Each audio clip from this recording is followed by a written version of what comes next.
Le Grand Dialogue. Sigika Foba. Edouani wa Makaran. Le Grand Dialogue, l'émission de débat du studio Tamani sur votre radio. Chenni Beri. Halud Mauni. Chenni Beri. Sigika Foba. Le Grand Dialogue. Les manifestations s'y sont multipliées ces derniers jours face à l'état de dégradation des routes dans le pays. La situation sécuritaire reste préoccupante et la mise en œuvre de l'accord pour la paix peine à avancer. Ces sujets seront abordés au cours de ce forum de la presse. Pour en parler, nous accueillons Yoroso de l'Inter de Bamako, Ibrahim Kouloubalidi, c'est journaliste, et Souleymane Drabo, professeur à l'École supérieure de journalisme des sciences de la communication. Il sera avec nous, mais au téléphone. Je suis Arkia Touré, bienvenue au Grand Dialogue. Le Grand Dialogue. Merci, chers invités, pour votre présence. Grogne sociale autour de l'état des routes au Mali du nord au sud. Des Maliens se sont mobilisés ces derniers jours pour demander la construction ou la réhabilitation des routes du pays. Monsieur Ibrahim Kouloubali, quelle analyse faites-vous de cette mobilisation? Merci beaucoup et bonjour à nos auditeurs et auditrices. Aujourd'hui, le problème de l'état des routes au Mali, moi je pense que c'est un problème qui a toujours existé. Mais de plus en plus, nous avons affaire à une population qui s'informe et qui de plus en plus s'intéresse à la vie publique. Parce qu'autrefois, on pensait que l'état des routes, c'est l'affaire des seuls gouvernements. Donc, les populations ne s'y intéressaient pas. Mais aujourd'hui, les acteurs qui vivent de la route sont tellement nombreux que l'état de la route joue sur leur économie et en même temps sur l'économie du pays. Parce que imaginez, les propriétaires de camions, les propriétaires de cars, les propriétaires de petits véhicules, donc les chauffeurs, les apprentis et tous ceux qui vivent du business du transport aujourd'hui sont pénalisés par l'état de la route. Donc c'est ce qui a amené cette grande mobilisation. Les gens ont compris que si l'État ne fait rien, nous sommes en droit de réclamer à l'État de réparer les routes. Qu'est-ce qui se passe ? Aujourd'hui, si vous remarquez, partout à travers le pays, il y a ce qu'on appelle les points de péage. Oui. Les gens payent, mais les routes ne sont pas en bon état. Quelquefois, si le président de la République doit se déplacer sur un axe, on vient, on fait, comment dirais-je, des badigeonnages, et puis quand le président passe, c'est fini. Donc on a l'impression qu'ici, on fait les routes soit pour le président ou pour les ministres du gouvernement. Les populations, que dalle. Donc aujourd'hui, il faut que cette situation change. Et puis pour parler de l'axe Sky, c'est-à-dire le phénomène, il fallait prendre compte depuis l'arrêt du train. Parce que sur cette voie-là, habituellement c'était le train. Donc depuis que le train est arrêté, mais maintenant tout le monde voyage par la voiture, toutes les marchandises viennent par les véhicules. Donc ce qui fait qu'il y a un afflux considérable, peut-être même que les normes techniques de la route ne permettent plus de supporter en tout cas le flux de véhicules qui empruntent cette route-là. Et ça dure depuis une vingtaine d'années. Donc logiquement, aujourd'hui, il faut refaire cette route. Absolument. Monsieur Yoron, merci. Par rapport à la mobilisation. Merci. Moi, je pense que c'est un éveil de conscience. Comme ici l'a dit, les gens sont préoccupés maintenant par leur propre sort. Et la route, on le dit, c'est le premier signe de développement, ça désenclave. Et le Mali est un pays enclavé. Si nous prenons les grandes routes, elles sont toutes dégradées. Ce qui relie au Sénégal, à la Côte d'Ivoire, en passant par la route qui va à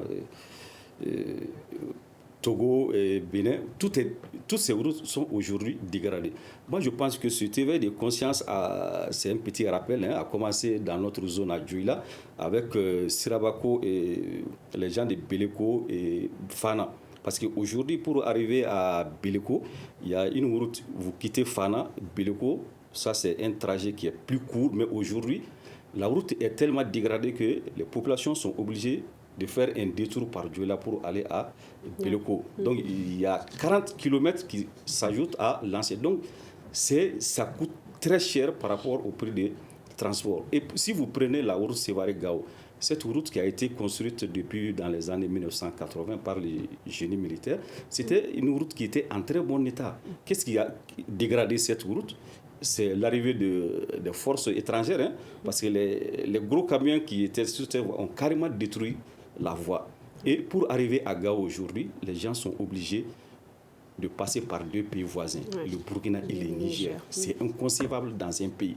Et si nous voulons quand même que l'économie locale marche, vraiment, il faut mettre l'accent sur ces routes. Ce qui est déplorable, le gouvernement actuel, depuis 2013 jusqu'à présent, n'a posé aucune route nationale digne de ces noms.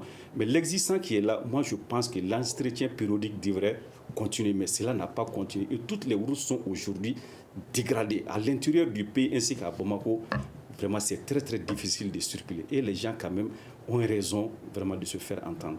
Ok, ici, au regard de toutes ces situations relatées ici, est-ce que vous pensez que ces manifestations étaient prévisibles? Bon, prévisible, mais quand même, il fallait s'attendre à quelque chose. Parce que les gens, on ne peut pas continuer. Il revient de le dire. Ça, c'est la voie de l'axe Bamako, Kaye, l'axe Bamako, Gao, Tombouctou. Mais à l'intérieur de Bamako, parlons-en. Aujourd'hui, à la descente du 3e pont, pour relier en tout cas le goudron qui va à Ségou, qui passe devant le 13e arrondissement et qui continue à Irimadjo. Mais ça veut dire que pour le 3e pont, ça veut dire qu'à ce axe-là, mais c'est un calvaire. C'est un calvaire. Et ça, c'est une route parmi tant d'autres à Bamako. Ça, c'est à l'intérieur de Bamako. Aujourd'hui, les gens qui sont derrière le fleuve, tu quittes le boulot à 16h30, 17h, tu prends la route. Mais tu arrives chez toi à 22h. Bien sûr. Donc aujourd'hui, moi je pense que franchement, c'est un ras-le-bol général. Mais malheureusement, dans nos pays, on politise tout. Même les revendications les plus légitimes, on va des mains politiques. Moi je crois qu'aujourd'hui, vraiment, les routes, les Maliens en ont besoin. La route Gao, parlons-en. La route Gao date de quelle année? Le goudron de Gao, c'est une vingtaine d'années. Et aujourd'hui, cette route, elle n'a jamais été refaite. Et puis, comme on l'a dit, avec le déploiement de l'aménagement, les gros engins qui empruntent la route ont contribué à dégrader l'état de la route, sans oublier en tout cas les terroristes et autres occupants illégaux là-bas qui posent des explosifs et trucs. Donc aujourd'hui, moi je pense que l'état de la situation de la route au Mali, les régimes, à défaut de pouvoir initier des actions de développement, si les populations vous poussent à initier, moi, je pense que ça doit être une bonne voie, ça doit être une bouffée d'oxygène pour le gouvernement. Parce que si vous êtes en panne d'inspiration, si les populations elles-mêmes vous donnent de quoi, en tout cas, réaliser des infrastructures, moi, je pense que c'est une bonne opportunité à saisir. Il ne faut pas qu'on politise tout cela. C'est des réalités concrètes. En saisissant, le gouvernement, au finish, pourra poser des actes. D'accord. Professeur Drabo. Oui, bonjour. Bonjour, professeur. Nous parlons de la dégradation des routes au Mali. Et quelle analyse faites-vous de la mobilisation de ces derniers jours? Non, en fait, les mobilisations avaient commencé depuis l'année dernière. Vous vous souvenez que la route Bamako-Dakar avait été déjà barrée par les jeunes à Kati et dans un certain nombre de localités. Et à Gao, les manifestations, ça fait des mois qu'elles durent, qu'elles sont déjà commencées. Moi, je rejoins parfaitement mes prédécesseurs sur l'analyse des facteurs économiques qui a été faite. Je vais ajouter dessus peut-être un facteur psychologique, c'est l'exaspération de la population. La route, c'est un élément qui vient se greffer sur un certain nombre de problèmes sécuritaires, économiques, sociaux, et qui aggrave, c'est un peu la goutte d'eau qui fait déborder le vase, si vous voulez, parce que l'état de la route Bamako-Kaye et la route Sévaré-Gao, cet état est catastrophique, effectivement. Et il y a un élément nationaliste qui vient s'ajouter à ça, parce que les habitants de Gao, ils ont un peu honte du fait qu'il faille passer par le Burkina et le Niger pour arriver chez eux à partir de Bamako. Donc, il y a tous ces éléments, il y a une conjonction de facteurs qui font que ces mouvements se réveillent aujourd'hui. Et il y a aussi un manque de confiance. Honnêtement, il y a un manque de confiance envers les autorités. Sinon, les efforts de communication auraient permis d'éviter ça. Mais si fondamentalement la population n'a plus confiance dans les promesses de ceux qui les gouvernent, ce genre de fièvre naît et puis grandit, quoi. D'accord. Monsieur ici, il y a Euro qui a parlé de l'entretien périodique des routes. Est-ce que c'est quelque chose qui devrait être prévu par l'État? Ou bien la situation existe aujourd'hui parce que l'État a négligé ces routes? L'entretien périodique des routes, moi je pense qu'il y a un certain nombre de structures dans notre pays qui sont dédiées à l'entretien des routes. Par exemple, aujourd'hui, il y a la Direction nationale des routes, il y a l'AGEROUTE qui est là, et puis il y a le CENTRI qui est là, et il y a même une école aujourd'hui de formation au métier de la route dans notre pays. Tout ça piloté par le ministère du Transport. Mais aujourd'hui, on ne peut pas circuler à travers le pays sans avoir des points d'arrêt où on paye un ticket. Aujourd'hui, il faut qu'on nous dise qu'est-ce qu'on fait de cet argent. Cet argent-là, ça passe où? Quelle est la destination de cet argent? Ça sert à quoi? Est-ce que cet argent même est normalement récupéré? Parce que souvent, nous qui voyageons beaucoup à l'intérieur du pays, on se demande s'il n'y a pas de tickets parallèles. Parce que certaines fois, quand tu viens, on met le numéro du véhicule sur le ticket, le truc, mais des fois, non, on te tend un simple ticket, tu continues. Bon, on fait quoi? Et souvent même, il y a des gens qui ne payent même pas. Parce que des gens qui viennent, on les laisse payer parce que il y a trop de problèmes. Aujourd'hui, le devoir de redevabilité et de transparence voudrait qu'on explique aux Maliens, c'est-à-dire à quoi sert l'argent des péages. Quel est le but final? Pourquoi même ça a été initié? Il faut qu'on donne l'information. Et comme ça, ceux qui refusent d'obtempérer vont payer désormais. Et tous ceux qui payent désormais verront un œil, en tout cas vigilant sur cet argent, pour que nos routes ne restent pas dans cet état-là. Parce que franchement, comme je l'ai dit, il faut qu'il y ait un accident grave quelque part, par faute de route, pour que ces services-là viennent et puis ils comblent quelques trous, ils continuent. On ne peut pas rester dans cette situation, c'est inadmissible. Donc, ce qui va se passer à la langue, ce n'est qu'un début. Si jamais on n'expliquait pas aux Maliens à quoi sert cet argent, attendez-vous un jour au refus d'obtempérer de payer, en tout cas, ces tickets-là dans les points de péage. Ouais, on a déjà vu la situation à Tombouctou où les jeunes ont dû suspendre le paiement des taxes et autres. En tout cas, tout ce qui rentre dans les cadres du transport là-bas sur place. Pour dire juste un mot sur la route de Tombouctou. Aujourd'hui, moi, je pense que franchement, Tombouctou est une très grande victime. Parce que la route de Tombouctou, depuis que nous, on est petits, on parle de cette route-là. Moi, j'ai eu la chance de voyager sur cette route-là 3 ou 4 fois. On parle de la route Djabira, qui avait fait des balises qui permettaient aux gens de s'orienter, d'emprunter une route, tout ça. Mais à part ça, on n'a rien vu de concret concernant, en tout cas, dès que tu quittes Bandiangara, Ambori, là où on laisse le goudron, dès que tu quittes, tu laisses le goudron, mais tu es abandonné à toi-même. À Tombouctou, on parle de l'inexistence des routes. C'est ça. Les autres, on peut parler de dégradation, il n'y en a pas. Il y a Jusqu'à preuve du contraire, pour rentrer à Tombouctou, il faut traverser le bac. Mais Dieu seul sait comment les véhicules ont souvent accès au bac. C'est un problème.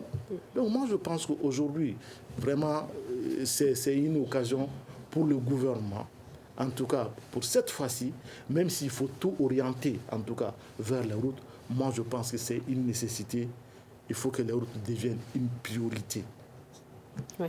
Yoro, il y a ici qui se pose la question, où vont les fonds acquis par les différentes structures chargées des routes? Puisque on parle de l'entretien, ça n'existe pas. Qu'en pensez-vous? Oui, mais tout le monde se demande où est-ce que va l'argent. Nous voyageons beaucoup. Moi, je suis sur l'axe Ségou-Djouila fréquemment pour aller en famille. Même samedi, je suis rentré, je paye. Aller et retour, je paye. Comme il a dit, les tickets qu'on entend ne sont pas sécurisés. Et où va l'argent? Personne ne le sait. Depuis sous ATT jusqu'à maintenant, il est temps quand même de faire un audit par rapport au péage. Personne ne sait où va l'argent. Voilà. Ok. Professeur? Oui. Ouais, la question maintenant, à quoi servent les fonds? Non, c'est vrai qu'il y a... la question peut se poser sur l'entretien des routes, un entretien qui n'est pas bien fait. À l'évidence, l'État a un devoir de redevabilité, comme on l'a dit tout à l'heure, sur l'utilisation de ces fonds qui constituent une partie seulement du financement qui doit être consacré à l'entretien des routes. Parce que les spécialistes vous diront qu'il y a vraiment d'autres sources de financement pour l'entretien des routes, surtout des routes neuves. Donc, mais ensuite, d'un autre côté, l'État est interpellé de deux côtés. Du côté du financement de l'entretien et du côté de faire respecter la loi sur la charge des camions. Parce que les camions trop lourds aussi abîment les routes. Et il y a un règlement international qui n'a jamais pu être appliqué dans notre pays. Donc l'État est doublement interpellé sur le problème de l'état des routes et de l'entretien des routes. Ouais. Donc Yoro, nous avons vu suite à ces manifestations, des réponses ont été apportées dans quelques endroits, comme à Tombouctou et Gao. Des accords ont été signés. Est-ce la solution? Yoro, s'il vous plaît. Bon, les accords, vraiment, finalement, tout le pays, on va signer des accords par-ci, par-là. Ouais. En tout cas, je pense que ce sont des appels qui ont été entendus. Le gouvernement, quand même, doit faire des efforts pour reconstruire ces routes, pour faire de nouvelles routes. Il est temps, vraiment, que l'économie locale marche. Et l'économie locale ne peut pas marcher tant que ces routes-là ne sont pas en bon état.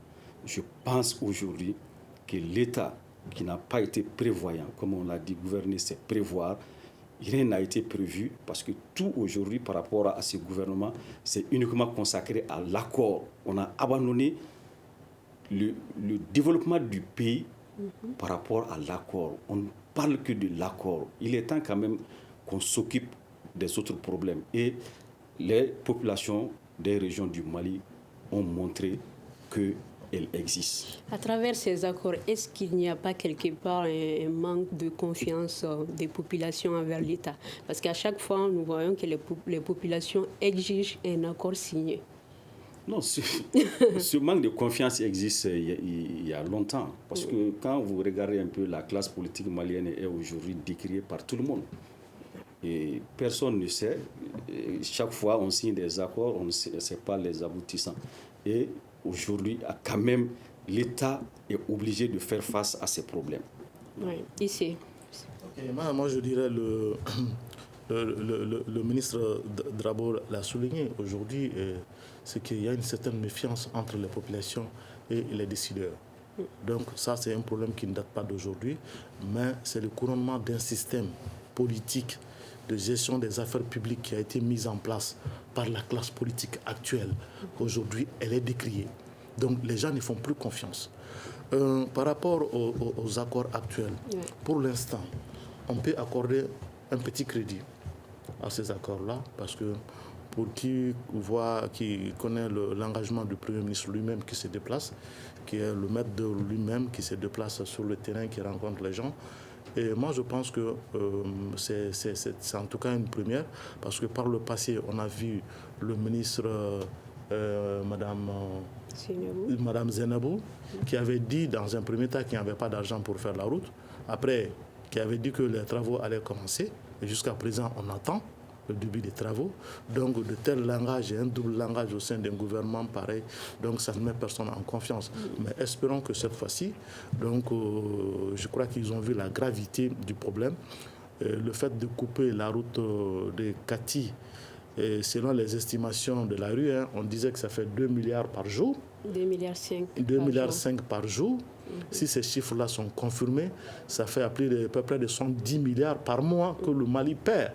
Moi, je pense que pour un pays qui est dans une situation économique pas très enviable, on ne peut pas se donner le luxe de perdre 75 milliards par mois. Donc moi, je pense que le gouvernement a tout intérêt à y aller le plus rapidement possible. Je crois que même s'il y a eu des accords, on dit que Moussa Diawara a parlé un peu, le Premier ministre Boubou Cissé aussi a parlé, mais ça montre quand même qu'au haut niveau, l'affaire est prise au sérieux. Donc si ces deux autorités-là s'impliquent, ça veut dire que l'affaire est prise au sérieux, on peut les accorder. En tout cas, pour le moment, les doutes en tout cas, de la bonne volonté de leur côté. Donc, franchement, moi, je pense que, comme je le disais au début, à défaut de pouvoir initier des actions de développement, quand les populations vous poussent elles-mêmes à poser des actions, surtout dans le cadre de leurs priorités. Professeur, je crois que pour l'instant, on a un petit souci technique. Bon, on va aller ici directement. Il y a d'abord des réactions concernant, nous savons, bon, le début des travaux de la route Kati-Didjeni est déjà entamé. Mais déjà, on a des réactions qui affirment que ce n'était pas celle entendue par les populations, parce qu'on assiste seulement au remplissage des nids de poules et puis bitumage. Donc la population s'attendait plus à une reconstruction totale de cette route. Bon, pour le moment, moi je crois que... c'est-à-dire, il faut comprendre les choses. Nous ne sommes pas des techniciens à la matière, mais nous sommes en période hivernale. Ça, c'est un. De deux, l'accord a été fait sous pression. Or, techniquement, moi, je sais que pour l'étude d'abord même de faisabilité d'une route, ça prend des années. Et les travaux même prennent des années. Alors qu'il y a une urgence. Qu'est-ce qu'il faut? Peut-être, il faut en tout cas refaire les lignes de poules, remettre un peu le goudron en état, pour permettre le trafic, parce qu'aujourd'hui, c'est des centaines de véhicules qui sont garés au bord de la route. Donc, il faut remettre la route en état en attendant, en tout cas, la reconstruction totale d'une nouvelle route. Cela ne peut pas se faire tout de suite. Il faut que les populations comprennent cela. Nous ne sommes pas des techniciens, mais aujourd'hui, si le gouvernement veut refaire totalement, carrément une nouvelle route, ça veut dire que c'est l'arrêt total du trafic sur la voie. Donc il faut que les populations aussi soient un peu indulgentes, qu'elles comprennent cela pour le moment, pour que le transport continue.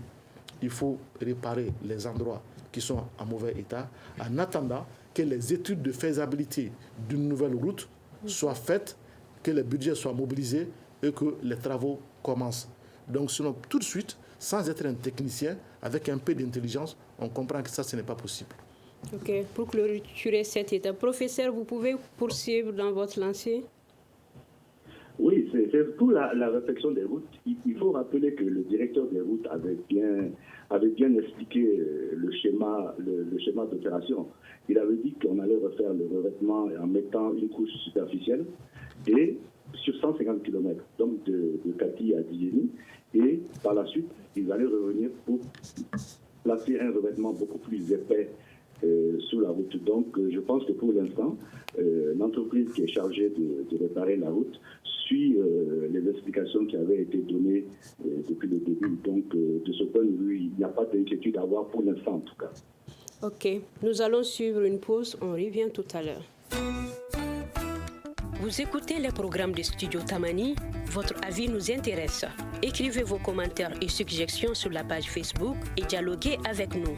Studio Tamani, c'est aussi les réseaux sociaux. Sécurité et paix, c'est le second thème de ce forum de la presse. Monsieur So, quelle analyse faites-vous actuellement de la situation sécuritaire du pays? La situation sécuritaire actuelle du pays est déplorable. On a l'impression que le gouvernement ne fait pas des efforts, même s'ils disent qu'il y a des efforts ont été consentis, mais chaque jour, c'est des morts, que ce soit du côté des civils ou des militaires. Moi, je pense qu'il est temps, avec la présence de tous ces forces qui sont là, et il est temps quand même que le Mali s'engage vraiment à sécuriser sa population. D'accord. Monsieur ici. Effectivement, la situation sécuritaire aujourd'hui dans le pays est catastrophique. C'est une situation vraiment déplorable qui n'a que trop duré. Et chaque jour, nous sommes dans une comptabilité macabre. Et ce n'est pas de gaieté de cœur. Donc, soit c'est les villages qui sont attaqués, soit c'est des véhicules qui sortent sur des mines, des forains qui sont braqués. Donc, moi, je pense qu'aujourd'hui, la situation, personne ne peut se réjouir d'une telle situation. Mais qu'est-ce qui se passe? Il faudra, avec beaucoup de discernement, comprendre cette situation. Aujourd'hui, l'insécurité dans notre pays n'est le fait de personne. C'est le fait d'abord des gens qui ont essayé de mettre en mal notre pays. Aujourd'hui, pourquoi parle-t-on d'insécurité? C'est parce que depuis 2012, sous couvert de revendications, en tout cas territoriales, des groupes organisés ont introduit sur notre territoire un melting pot, des gens composés de toutes sortes, en tout cas de malfrats, excusez-moi l'expression, des djihadistes, des terroristes, des trafiquants de drogue, des trafiquants d'armes, ajoutés en tout cas aux soi-disant revendications velléités pour, comment dirais-je, indépendantistes, autonomistes. Donc aujourd'hui, nous vivons les conséquences de cette situation. Et ces gens-là, quand ils s'installent dans un pays, ce n'est pas du jour au lendemain qu'on peut les déboulonner. Sans oublier le fait que, après l'attaque de Konna, quand l'armée française est intervenue pour chasser les djihadistes, on a interdit à l'armée malienne d'entrer à Kidal. Donc cette zone constitue un no man's land pour le gouvernement malien qui n'a aucun contrôle sur cette zone. Et Dieu seul sait qu'elle est vaste. Donc aujourd'hui, bien vrai qu'il y a eu un accord qui a été signé, mais aujourd'hui, ce n'est pas moi qui le dis, c'est les signataires même de l'accord qui le disent. Il y a des signataires qui jouent un double jeu. Tout le monde n'est pas franc dans ce jeu-là. Donc moi, je pense qu'aujourd'hui, c'est ce qui aggrave la situation, sans compter que des bandits hors la loi ont infiltré. Donc, heureusement, uniquement pour des raisons économiques, ils font des pillages, ils font des braquages. Donc, aujourd'hui, qui sont les vrais acteurs de la sécurité dans notre pays? On accuse l'armée, on accuse les forces de sécurité à tort ou à raison. Aujourd'hui, la plus belle femme du monde ne peut donner que ce qu'elle a. Absolument. Voilà, donc ces forces-là, quel est leur état d'équipement? Il y a des scandales, on va de scandale en scandale. Est-ce que ça, c'est la faute des militaires? C'est la faute des décideurs. Soit qui surfacturent des choses qu'on doit payer pour eux, soit qui vont payer des épaves pour eux. Donc aujourd'hui, vraiment, les militaires, je pense que les militaires eux-mêmes sont d'abord les premières victimes parce que c'est eux qui meurent sur le terrain. Oui. Professeur, la situation sécuritaire du pays qui ne s'améliore pas alors que des actions sont entreprises toujours. Oui, la situation sécuritaire, elle est globalement mauvaise. Elle est vraiment mauvaise. Mais quand vous examinez le territoire, elle diffère selon les régions. Parce que depuis 2013 et l'intervention française, l'insécurité a vraiment changé de nature. Elle s'est même complexifiée par l'apparition de nouveaux acteurs, par exemple les milices dans le centre du Mali, par l'éclatement des mouvements, des groupes armés dans le nord. Donc aujourd'hui, on a affaire à une réalité vraiment complexe qui diffère selon les régions et selon les intervenants. Bon, tout ce que les observateurs peuvent vous dire aujourd'hui, c'est que la sécurité, ça ne s'arrête pas à l'équation militaire. C'est beaucoup plus large, mais effectivement, la base des efforts de développement qui doivent accompagner l'action militaire, la base de ces efforts de développement, c'est bien le rétablissement de la sécurité. Et pour l'instant, on n'y arrive pas, malgré que l'armée malienne ait déployé près de 1600 hommes dans le centre du Mali, malgré que Barkhane ait installé une base à Gossi, malgré l'arrivée de la MINUSMA dans le centre du Mali, on n'arrive pas à arrêter cette insécurité. Je pense que c'est pour ça que les décideurs ont décidé de se réunir à Ouagadougou pour voir est-ce qu'il y a une alternative à tout ce qui a été entrepris jusqu'à présent pour qu'on trouve une solution de sortie de l'insécurité. Oui, ici, la gestion sécuritaire, c'est à plusieurs niveaux, comme le professeur vient de le dire. On a vu aussi qu'il y a un haut représentant du président de la République qui a été nommé. Donc pour l'instant, est-ce qu'on a des résultats?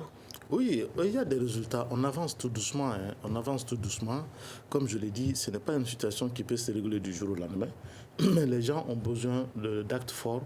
Les gens ont besoin de sentir le gouvernement faire quelque chose. Les gens ont besoin d'avoir une volonté politique affichée de la part des autorités. Sinon, il y a beaucoup de mesures qui sont prises.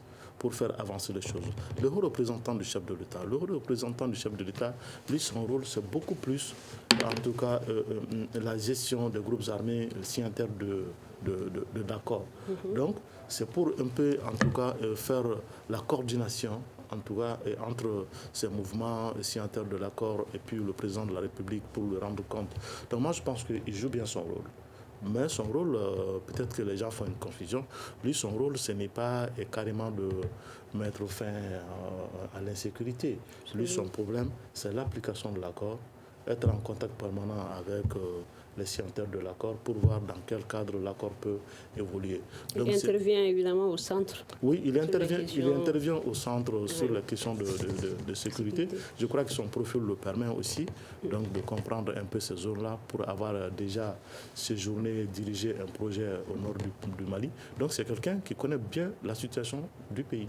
Monsieur Sow. Oui, comme il l'a dit, donc le travail, le résultat ne peut pas être senti tout de suite, mais je crois qu'en Sourdine, ils sont en train de travailler. Et par rapport toujours à l'insécurité, moi je pense qu'il est temps que les Maliens se parlent. C'est nous, toutes les catégories de Maliens et toutes les ethnies. Je suis parmi un groupe ethnique où pratiquement nos parents ont tout perdu. Même cette année, j'ai décidé d'envoyer mes enfants chez un cousin. L'insécurité, ils ne sont pas partis. Et le bétail, ils ont tout perdu. Et aujourd'hui, les gens n'arrivent pas à accéder à leurs champs parce qu'il y a des gens qui sont regroupés en groupe de bandits pour piller les gens sur les routes du champ ou pour aller dans les foires. Donc aujourd'hui, quand même, il faut qu'on lance un appel. Ça doit être le travail du représentant du président de la République pour la région de Mopti, parce que je n'aime pas parler du centre, pour la région de Mopti, quand même, de faire appel à tout le monde pour que les gens puissent discuter et qu'on laisse les gens travailler. Sinon, aujourd'hui, si cette situation perdure, la famine va se créer davantage dans la région du Mopti parce que les gens n'iront pas travailler dans les champs. Professeur.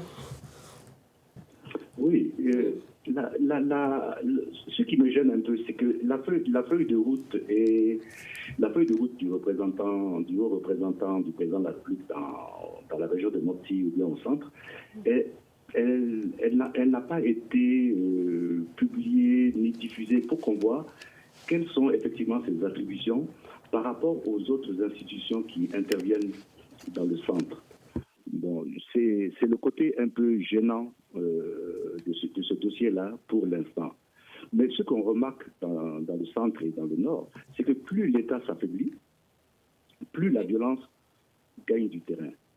Et plus il y a des gens qui adhèrent à des activités délictueuses, si vous voulez. Parce que sans l'autorité de l'État, bon, chacun est tenté d'assurer sa propre sécurité, de devenir un bandit pour dévaliser des gens, de régler des comptes au niveau de la communauté. Donc plus l'État s'affaiblit, plus le tissu là va se déliter.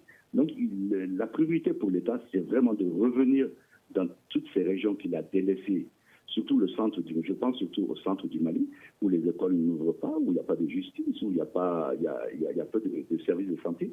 Il est urgent pour l'État de revenir dans ces zones-là pour que la sécurité revienne, s'installe peu à peu. Ouais.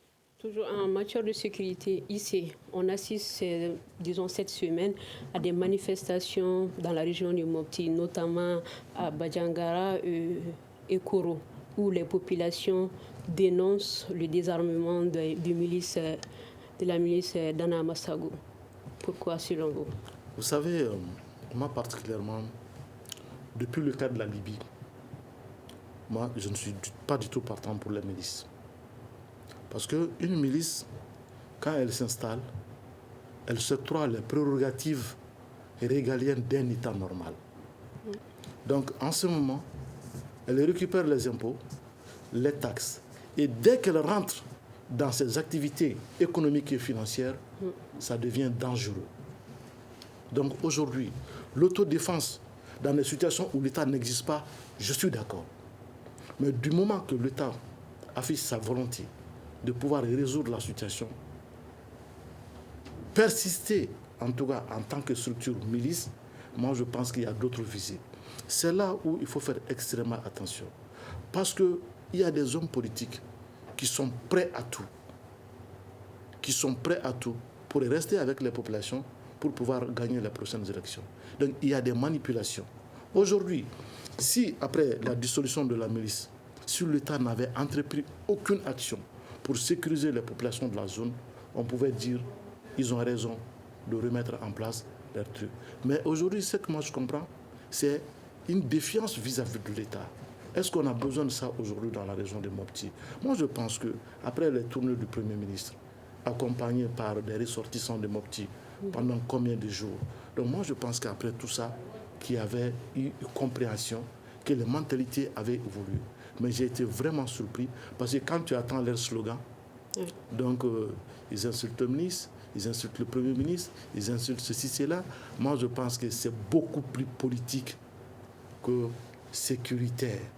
Parce que rien qu'à entendre le discours, parce que j'ai bien suivi le discours lu par celui qui avait le représentant. Donc, à analyser ça, on comprend précisément c'est politique. Mais sur le plan sécuritaire, je suis de cœur avec les gens de Mopti, parce qu'ils sont victimes. S'ils ont une manière de s'organiser pour se défendre, là, je suis d'accord. Mais aller défier un État, quand bien même qu'il y a eu des volontés, parce que s'ils n'étaient pas d'accord, il fallait le dire lors de la tournée du Premier ministre à Mopti. Oui.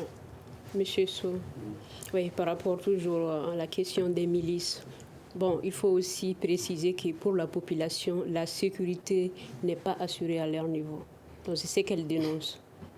Si la population était sortie pour demander le retour de l'administration dans leur zone, je pense qu'ils allaient être soutenus par tout le monde. D'accord. Mais par rapport aux milices, comme il l'a dit, personne ne peut encourager une milice, la création d'une milice. Une milice, c'est des règlements de comptes, c'est ce que nous assistons. Donc, il est temps qu'ils demandent le retour de l'État, de l'administration et des forces de l'ordre pour les sécuriser. Mais quant aux milices, ça veut dire qu'il y a d'autres intérêts. Oui, professeur Drabo. Oui, le réflexe d'autodéfense là, est un réflexe naturel dans les situations de danger. Mais le principe des milices, surtout des milices communautaires, c'est un principe très dangereux. C'est des groupes privés qui s'arrogent le droit d'utiliser une violence légitime comme un État. Et si on prend le simple exemple du Mali, on voit tous les groupes armés du nord du Mali, le MNLA, le HCA, ont commencé comme ça, sous le prétexte de défendre les droits d'une communauté. Ils se sont organisés, se sont armés, et on voit aujourd'hui la situation dans laquelle on se trouve. Et c'est cet engrenage qui est en train de s'enclencher dans la région de Mopti, si on n'y prend pas garde. Et donc, franchement, le combat contre les milices, je pense que c'est un combat légitime. D'accord. Monsieur Issé, l'accord de paix, parlons-en. 1 an du mandat d'Ibeka, du second mandat d'Ibeka. Quelle analyse faites-vous du bilan, de la mise en œuvre de l'accord de paix? Le bilan, c'est difficile de faire un bilan de l'accord de paix. Parce que pourquoi? Parce que l'accord d'abord, ceux qui ont en charge de gérer l'accord, même s'ils font des réunions d'évaluation, il n'y a pas de communication là-dessus. Donc il est difficile pour le soutien lambda de connaître les avancées, en tout cas dans le domaine des accords.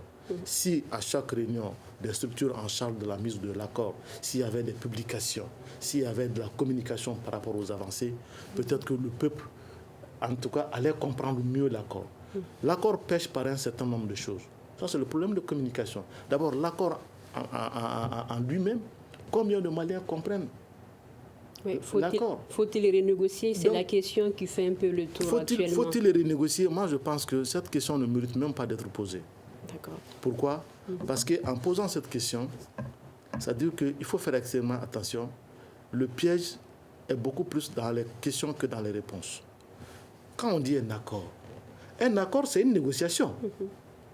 C'est ça. Parler même d'accord, c'est parler de négociation. Donc ça veut dire que, pour le moment, l'accord où on signait était à cet état-là, mais dans son application évolutive, il y a des changements et des modifications. Raison pour laquelle on appelle l'accord. Sinon, si ce n'était pas ça, peut-être ça allait être une déclaration finale, mais du moment que ça s'appelle accord, ça veut dire qu'il y a un changement évolutif au fur et à mesure que l'accord s'applique. Donc moi, je pense qu'aujourd'hui, tous les acteurs doivent comprendre cela, qu'un accord, c'est des principes pour se mettre en tout cas d'accord sur quelque chose et qu'au fur et à mesure, on apporte les amendements et les changements pour atteindre l'objectif final. Parce que l'objectif final, ce n'est pas de signer un accord. L'objectif final, c'est de ramener la paix au Mali. Donc pour ramener la paix au Mali, qu'est-ce qu'il faut? Qu'est-ce qu'il y a à prendre? Qu'est-ce qu'il y a à laisser? Qu'est-ce qu'il y a à ajouter? Donc c'est comme ça qu'on peut avancer. C'est comme ça qu'on pourra obtenir des résultats. Parce qu'au moment où on signait l'accord, et aujourd'hui, 4 ans, il y a beaucoup d'autres réalités qui se sont greffées, qui se sont créées sur le terrain, qui ne sont pas prises en compte par l'accord. Parce que dans l'accord, il n'y avait pas la région de Mopti. Ce qui se passe aujourd'hui à Mopti n'est pas pris en compte par l'accord. Donc qu'est-ce qu'il faut? Il faut régler le problème de paix à Kidal seulement et laisser le centre qui est devenu plus grave et plus pernicieux que le nord. Donc moi je pense qu'aujourd'hui, il ne faut pas que les signataires de l'accord s'accordent-grippent à l'accord comme si c'était la Bible ou le Coran. Moi, je pense vraiment... Monsieur Sow, rapidement, concernant, oui. Excusez-moi, on est un peu dans voilà. Donc, par rapport à l'accord, je suis de ceux qui l'ont rejeté, que ce soit une renégociation ou pas. Je dis que cet accord ne fera pas le bonheur du Mali. Cet accord uniquement a été signé pour une minorité qui est en train de qui se joue dedans. Depuis 2012 jusqu'à maintenant, que ce soit les régions de Kidal, Menaka, il n'y a pas d'école, il n'y a pas d'infrastructure, il n'y a même pas de développement. Tous ces gens sont là et leurs enfants sont là dans les écoles, les meilleures écoles ou en Europe. Donc ils sont là uniquement pour ça. L'accord-là, on ne peut pas avancer avec cet accord. Il est temps qu'on s'assume. Professeur Drabo, concernant la mise en œuvre de l'accord de paix, le prochain CSA est prévu, est quand même prévu à Kidal à partir du 15 septembre. Est-ce que vous pensez que c'est une avancée? Oui, si le CSA se réunit à Kidal, c'est une avancée. Parce que le problème de cet accord-là, c'est le temps. Parce que le temps joue contre l'accord. L'accord est plein de défauts que l'on connaissait ou bien que l'on devinait dès le départ et qui sont accentués avec le temps. Mais plus le temps passe, ces défauts ressortent et s'aggravent même. Il y a un de nos prédécesseurs qui a cité le problème du centre du Mali qui n'existait pas au moment où l'accord était signé. Mais même dans les points qui sont prévus par l'accord, comme le DDR par exemple, au fur et à mesure qu'on est entré dans le DDR, on voit qu'il y a beaucoup de points faibles. Il y avait des points faibles sur les grades des ex-combattants qui rentraient dans l'armée. Il y a même un problème sur le nombre de personnes qui devront bénéficier du DDR. Il y a un chiffre qui est supérieur à 60 000. Quand on compare la situation du Mali à des pays comme la Colombie et le FARC, on voit que c'est un nombre qui est gonflé artificiellement. Donc il y a beaucoup de problèmes au niveau de cet accord-là. Mais faire la réunion du CSA à Kidal, ça dit déjà la volonté politique des différents acteurs de faire avancer le dossier au moins sur le point de Kidal qui aujourd'hui, c'est un point qui enfièvre l'opinion. Voilà, c'est la fin de ce forum de presse. Aujourd'hui, nous avons eu Yoro Sow de l'Inter de Bamako, Ibrahim Koulibaly, IC journaliste, et Souleymane Drabo, professeur de l'École supérieure de journalisme des sciences de la communication. Il était au téléphone avec nous. Je suis Arkia Touré. La mise en onde était assurée par Gagny Kanté. À la régie vidéo, Mamadou Keïta. Coordination assurée par Mohamedou Touré. Merci de nous avoir suivis. Le Grand Dialogue. Le Grand Dialogue, l'émission de débat du studio Tamani sur votre radio.